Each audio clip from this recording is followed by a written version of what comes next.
Nature और dual nature में हम बात करेंगे फोटॉन्स के बारे में। और फोटोन बेसिकली क्या है, पैकेट ऑफ एनर्जी है। कुछ प्रॉपर्टीज हम फोटॉन्स की मान के चलेंगे फोटॉन्स के बारे में। It's a packet of energy,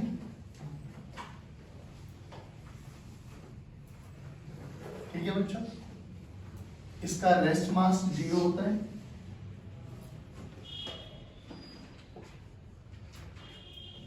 ये इलेक्ट्रिकली न्यूट्रल होता है। इलेक्ट्रिकली न्यूट्रल का मतलब, हाँ तो बोलो ना, इलेक्ट्रिकली न्यूट्रल, जितना पॉजिटिव उतना ही नहीं, होता ही नहीं चार्ज, इलेक्ट्रिकली न्यूट्रल, ठीक है ना। ना इस पे इलेक्ट्रोस्टैटिक फोर्स लगेगा, ना इस पे मैग्नेटिक फोर्स, यानी कोई भी फोर्सेस मतलब फोर्सेस का इफेक्ट इस पे नहीं होगा। इसके बाद जो एनर्जी होती है वो HF होती है। H यहाँ पर फ्रीक्वेंसी है, ध्यान रखना इस चीज को। आप न्यू बनाना चाहो तो न्यू बना सकते हो, फ्रीक्वेंसी, ठीक है। और इसके पास इसके साथ एक वेवलेंथ भी एसोसिएट कर दिया। पहले आप मुझे एक बार बताओ, स्पीड ऑफ लाइट, वेवलेंथ और फ्रीक्वेंसी में क्या रिलेशन है? Lambda this is equals to c speed of light into f। पक्का? श्योर? देख लो। नहीं मुझे नहीं पता ना, मैं तो पूछ रहा हूँ आपसे। f बराबर c लैम्डा के होता है।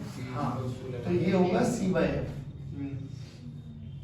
भाई स्पीड इनटू टाइम होता है ना, टाइम का वोल्टेज ऑफ फ्रीक्वेंसी होता है, तो यहाँ से c की वैल्यू हो जाएगी f इनटू लैम्डा, अगर हमें जरूरत पड़े।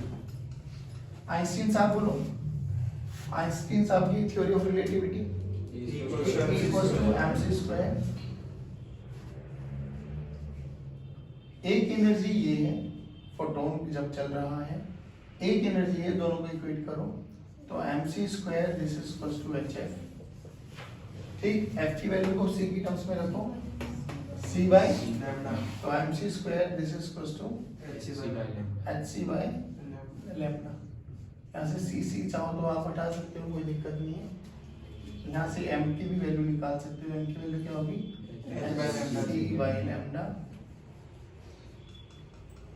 और नहीं तो आप ये एनर्जी का फॉर्मूला hc बाय लैम्डा याद रखना है। फिर याद रखने वाली क्या बात है, m into c is your momentum, mass into velocity, momentum. तो मोमेंटम का फॉर्मूला यहाँ से क्या है? h by lambda.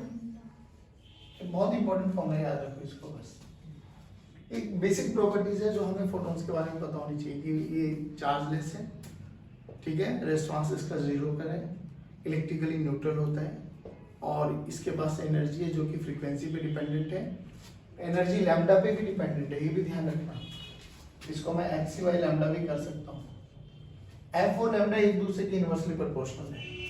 फ्रीक्वेंसी जब तक चेंज नहीं होगी, जब तक सोर्स चेंज नहीं करेंगे, यानी एक मीडियम से दूसरे मीडियम तक अगर लाइट ट्रेवल करे तो लाइट की फ्रीक्वेंसी में कोई चेंज नहीं, बट उसकी स्पीड और वेवलेंथ दोनों ही चेंज हो जाती है, ये ध्यान रखना। अब यहाँ पर है ना मिला, कुछ हम बात करेंगे, जैसे हम लोगों ने इलेक्ट्रिक फ्लक्स पढ़ा था, मैग्नेटिक फ्लक्स पढ़ा था, ऐसे यहाँ पे होता है फोटोन फ्लक्स। तो हम यहाँ पे बात करेंगे इंटेंसिटी के बारे में, ठीक है।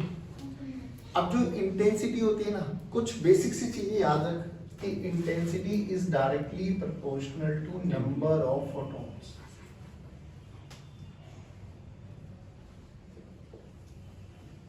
ठीक है बच्चों, नंबर ऑफ फोटॉन्स आई बोले तो इंटेंसिटी किस पे डायरेक्टली प्रोपोर्शनल है? अब सुनो, अब जब वो इंट्रोडक्टरी लेक्चर हम बात कर रहे थे तो हमें एक चीज और समझ में आई थी कि एक फोटोन के पास जो एनर्जी होती है वो ये होती है। मान लो ऐसे करके 100 फोटॉन्स आए तो टोटल एनर्जी कितनी हो जाएगी? 100 इंटू HF। भाई एक के पास कितनी है?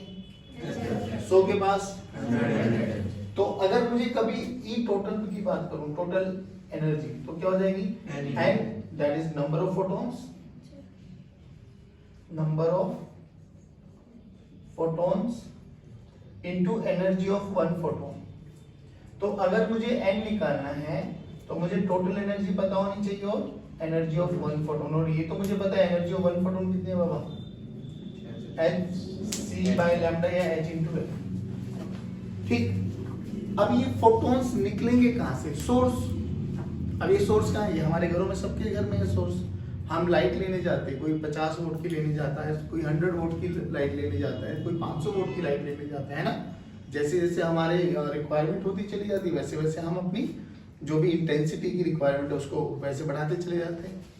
मान लो मैं एक 100 वोल्ट का बल्ब लेके आया। 100 वोल्ट क्या है? पावर। अब वो एनर्जी को रेडिएट आउट कर रहा है ना। 1 सेकंड में कितनी, 2 सेकंड में कितनी, 3 से, बात समझ रहे हो? एनर्जी थी क्या? एनर्जी होती क्या? पावर क्या होती है?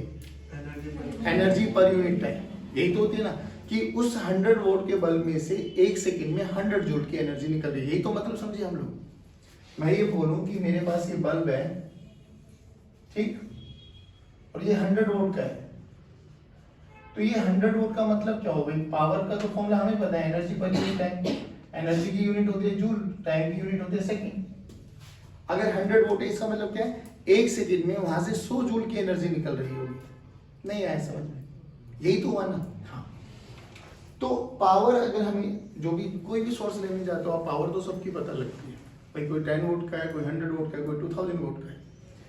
तो इनटू टी कर दूं तो क्या टोटल एनर्जी पता लग सकती है मुझे सोर्स की, कि भाई इतनी एनर्जी निकालने वाला है टी टाइम में। तो ई का फॉर्मूला क्या हो गया बच्चों? P into T. पी क्या है जल्दी बोलो? पावर। टी क्या है? टाइम। रखो यहाँ पर, ये टोटल एनर्जी है, रखो यहाँ पर। तो क्या है ये मेरे पास? And this is equals to P T by H into F. ठीक। अब एक इंटेंसिटी की डेफिनेशन में बहुत बारी पूछा जाता है, कभी कभी डायमेंशनल फॉर्मूला पूछ लेते हैं। इंटेंसिटी क्या है? Energy crossing per unit time per unit perpendicular area, perpendicular area to the direction of propagation of light. दोबारा सुनो, energy crossing per unit time per unit area and that area should be perpendicular to the propagation of light. याद करो, flux निकालते हुए हम लोग ये बात कर रहे थे कि इलेक्ट्रिक फील्ड लाइन से तो एरिया जो होना चाहिए, जो प्लेन है, वो परपेंडिकुलर हुआ था, है ना। फिर अगर एरिया हम किसी इंक्लाइन पे कर देते तो हम उसका प्रोजेक्शन ले लेते थे कि जो इलेक्ट्रिक फील्ड लाइंस को क्रॉस कर रहा है, जो कट कर रहा है। बात समझ में आई?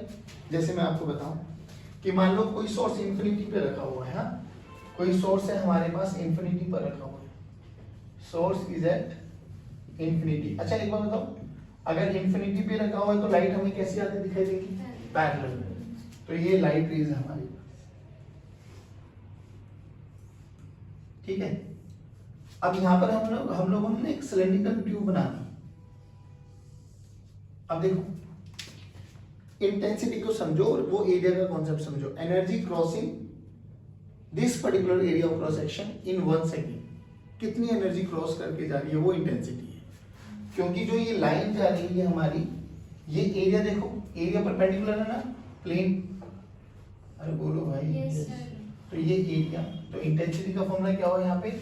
Energy crossing per unit area पर यूनिट टाइम। एरिया कैसे लेना है? परपेंडिकुलर। डन।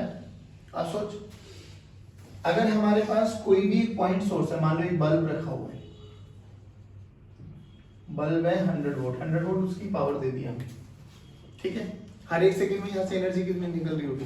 100 जूल। ये तो परफेक्ट है, ठीक है ना। अगर मुझे यहाँ से किसी भी दूरी x दूरी पर मुझे पता लगाना पड़ेगी, इस P पॉइंट पर इंटेंसिटी बताओ, या इस Q पॉइंट पर इंटेंसिटी बताओ, या इस R पॉइंट पर इंटेंसिटी बताओ, तो बस मुझे ये बताओ क्या ये PQR पर इंटेंसिटी सेम होगी या अलग अलग होती चली जाएगी? जायज बात है। दीवार पे एम्फसाइज कर, वहां की इंटेंसिटी देख और इसके मतलब थोड़ा सा आगे चल के इंटेंसिटी देख, अलग अलग इंटेंसिटी होती है। अब पॉइंट सोर्स है, पॉइंट सोर्स मान लो P पावर थी, तो इंटेंसिटी को कैसे डिफाइन किया गया? ध्यान से देखो, E/T तो पावर हो गई, है ना। और यहां से अब जो ये लाइट निकलेगी, एक डायरेक्शन में निकलेगी, चारों डायरेक्शन में निकलेगी। तो जिस भी पॉइंट पर आपको इंटेंसिटी निकालनी है, उस पॉइंट पर एक इमेजिनरी स्फीयर मान लो, और इस स्फीयर का क्या बन गया? रेडियस। और रेडियस बोलो, एरिया बोलो, 4πr²। 4πr²। रखो यहाँ पर। तो इंटेंसिटी क्या हो जाएगी बेटा? जो भी पावर दे रखी है, परपेंडिकुलर एरिया 4πr²।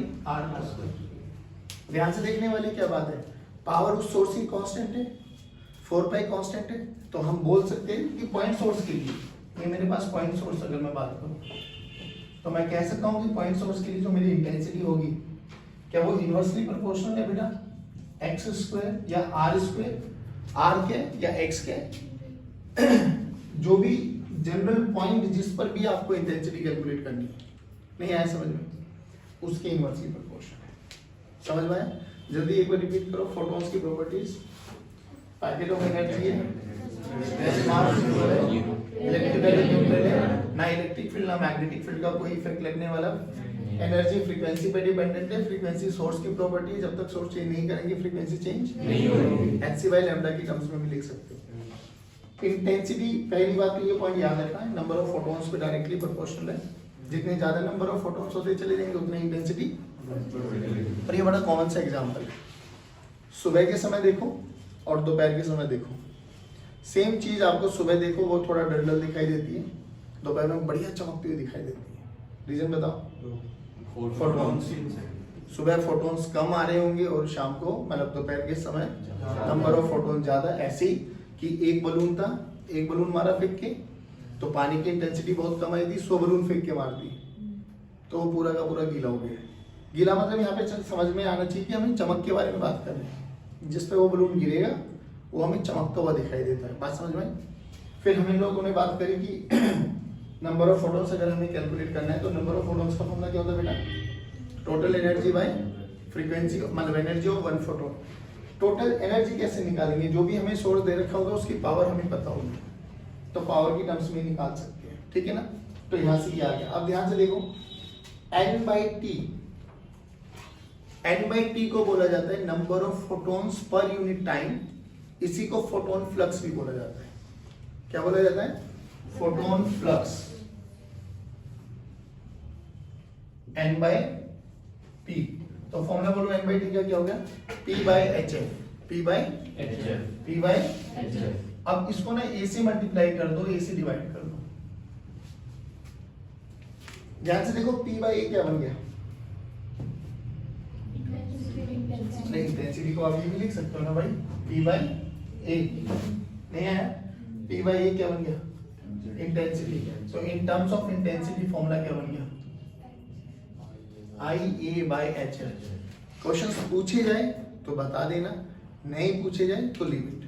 बट ये पोर्शन बहुत बहुत बेसिक पोर्शन है, आपको समझ में आना चाहिए कि हाँ ये सब चीजें हमें याद होनी चाहिए, ठीक है ना? बहुत बेसिक चीजें है, थोड़ा बहुत आइडिया लगा, पक्की बात। अब इसके बाद हम स्टार्ट करेंगे फोटो इलेक्ट्रिक इफेक्ट। अभी हम बात करेंगे फोटो इलेक्ट्रिक इफेक्ट।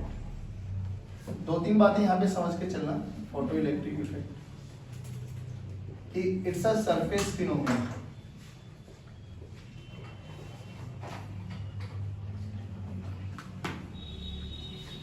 ठीक है? और हम एक चीज और, जो कि हम फोटोन को एक पार्टिकल मान के चल रहे हैं, तो ये फोटोन का किसी भी सरफेस पर जाके जब वो इलेक्ट्रॉन को स्ट्राइक करेगा तो दिस इज 1-to-1 फिनोमेना। अभी समझना इसका, ये 1-to-1 का मतलब क्या है? देखो, हमें photo light, electric electrons, light से हमें इलेक्ट्रॉन को निकालना है, ठीक है? लाइट से इलेक्ट्रॉन को निकालना है। अब लाइट है कौन? फोटोन। तो जायज बात है, फोटोन जाएगा तो इलेक्ट्रॉन को हिट करेगा, अब वो उस फोटोन में इतनी क्षमता होनी चाहिए कि वो उसको निकाल सकता है। अब जरूरी थोड़ी ना कि हर फोटोन निकाल पाएगा, नहीं, इट इज नॉट नेसेसरी। कुछ फोटॉन्स निकाल भी पाएंगे और कुछ फोटॉन्स नहीं भी निकाल पाएंगे। Then how do we identify कि कौन फोटॉन्स नहीं निकाल पाएंगे, कौन निकाल पाएंगे? जैसे एक छोटा सा एग्जांपल बताता हूँ। मान लो ये अपनी क्लास की ना बाउंड्री लाइन है, हाँ, 3 बंदे अपन खड़े कर देते हैं, थोड़ा साइज के हिसाब से देखते हैं, आराम से समझ में आ जाएगा, कोई बड़ी बात है, ठीक है? एक मान लेते हैं हर्ष, एक मान लेते हैं लौकिक और एक मैं खुद मान लेता हूं, ठीक है? हर्ष, लौकिक, विवेक। साइज के हिसाब से देखो,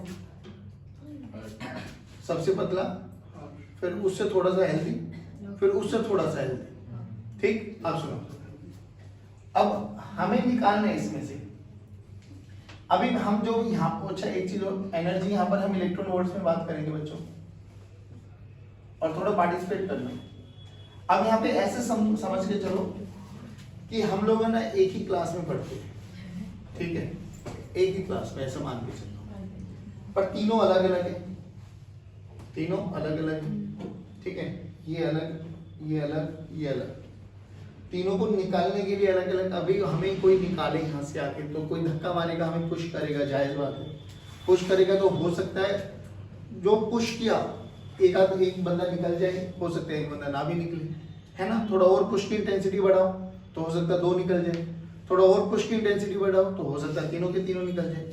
अभी आप ऐसा मान के चलना कि ये तीनों के तीनों अलग अलग है, इनको इस बाउंड्री लाइन से बाहर निकालना है, और हम यहाँ से एक ही क्लास के बच्चे को, एक क्लास का मतलब फर्स्ट क्लास का मतलब फर्स्ट एक इलेक्ट्रॉन वोल्ट, सेकंड क्लास का मतलब 2 इलेक्ट्रॉन वोल्ट, तीन क्लास का मतलब 3 इलेक्ट्रॉन वोल्ट। अब यहाँ से हम 3 बच्चों को भेज रहे हैं, 3 ही बंदे, ये तीनों भाग के जाएंगे, अभी पहली क्लास के बच्चे तीनों जाएंगे, तीनों ने टक्कर मारी, हमें कुछ भी नहीं होगा, वो बच्चे आएंगे हिट करेंगे, हमें ना बस ऐसे वाइब्रेशन ही होगी। सुनना जो चीज समझा रहा हूँ, फिर उसको वहां पे समझाऊंगा। एक फर्स्ट इलेक्ट्रॉन वोल्ट, पहली क्लास के बच्चे गए, स्ट्राइक किया, अपन को कुछ भी नहीं हुआ, हमने इंटेंसिटी बढ़ाई, हम सेकंड का लेके आए, थर्ड का लेके आए, फोर्थ का लेके आए, नहीं निकल पाए। जैसे फिफ्थ क्लास का बच्चा है ना, फिफ्थ यानी 5 इलेक्ट्रॉन वोल्ट, बताओ कौन निकल सकता है? हर्ष। हर्ष निकल के खड़ा हुआ है सरफेस पे, पास में सरफेस से निकल गया। वही 5 वाले बच्चे ने लौकिक को भी और मुझे भी, दोनों को स्ट्राइक किया, अपन को अभी भी कुछ नहीं हुआ, हम तो हल्के से वाइब्रेट हुए, वहीं रुक गए। थोड़ी फिर इंटेंसिटी बढ़ाई, फिर 10 इलेक्ट्रॉन वोल्ट का बच्चा भेजा, बोलो कौन?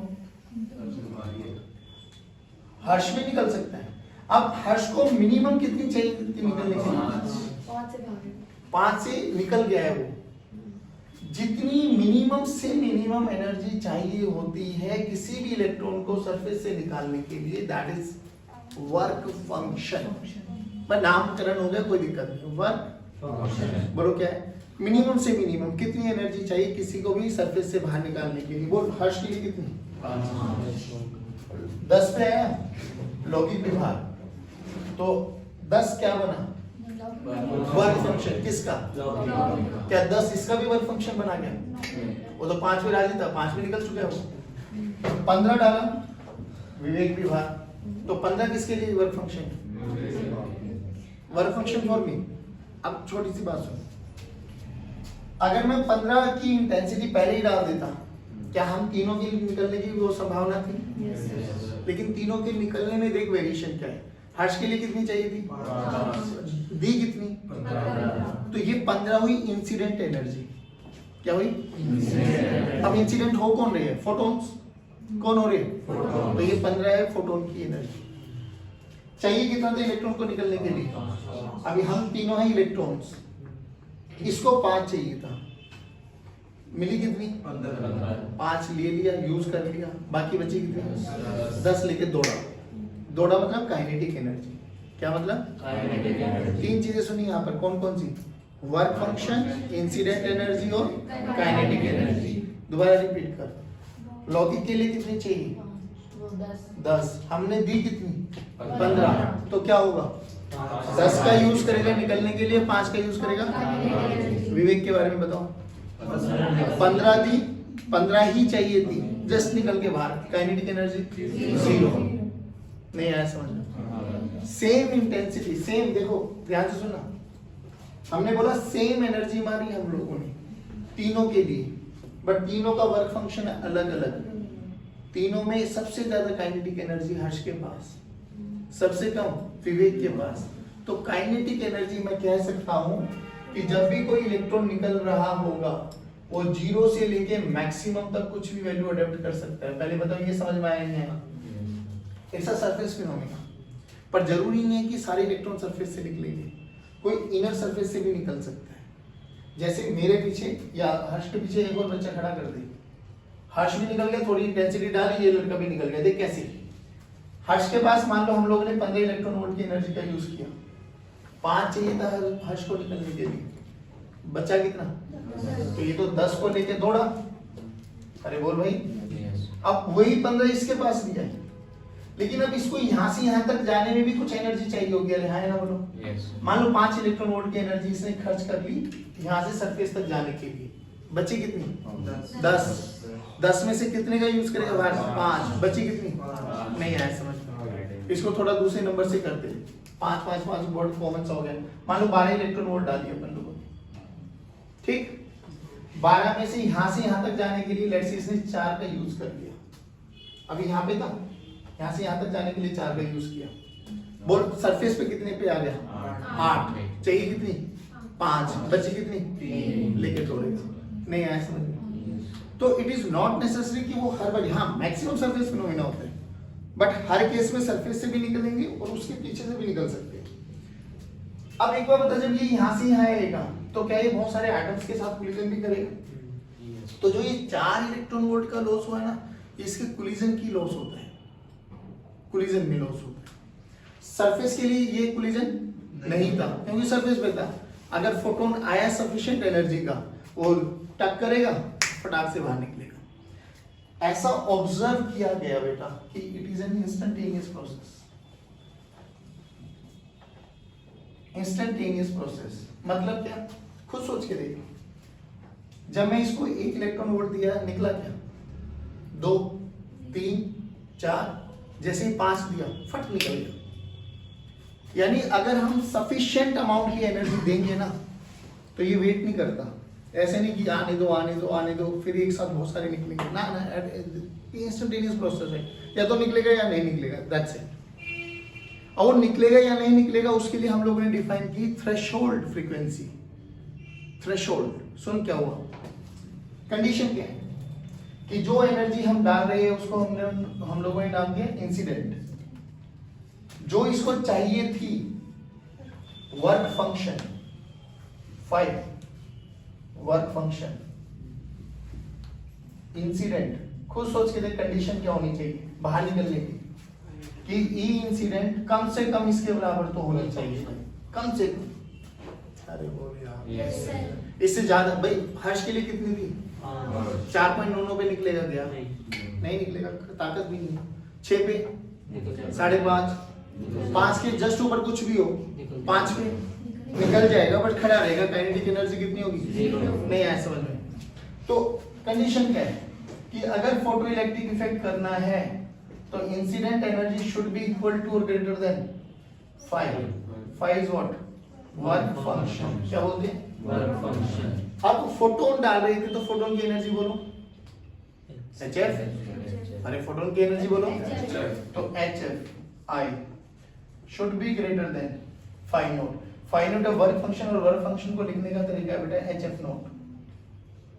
F नोट सुन ध्यान से, this is known as your threshold frequency. अभी नामकरण में घबरा मत क्योंकि ये तो हम समझ लेते, energy is directly proportion to frequency. तो जिसकी फ्रीक्वेंसी जितनी ज्यादा होगी उतनी एनर्जी बढ़ने वाली है। रेडियो वेव से लेके गामा तक एनर्जी बढ़ती जा रही है, यानी फ्रीक्वेंसी बढ़ रही है। नहीं आया समझ में?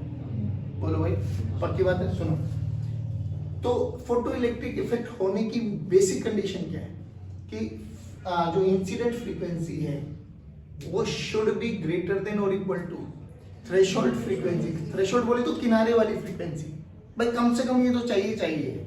इसके ऊपर कुछ भी डाल सब वैलिड है। जैसे अगर मैं बात करूं VIBGYOR, बोलो ये क्या है? किसकी फ्रीक्वेंसी सबसे ज्यादा? वॉयलेट।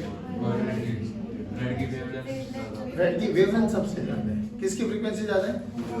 सोच मेरे पास कोई भी एक मेटल सरफेस है, बाबूजी प्लीज,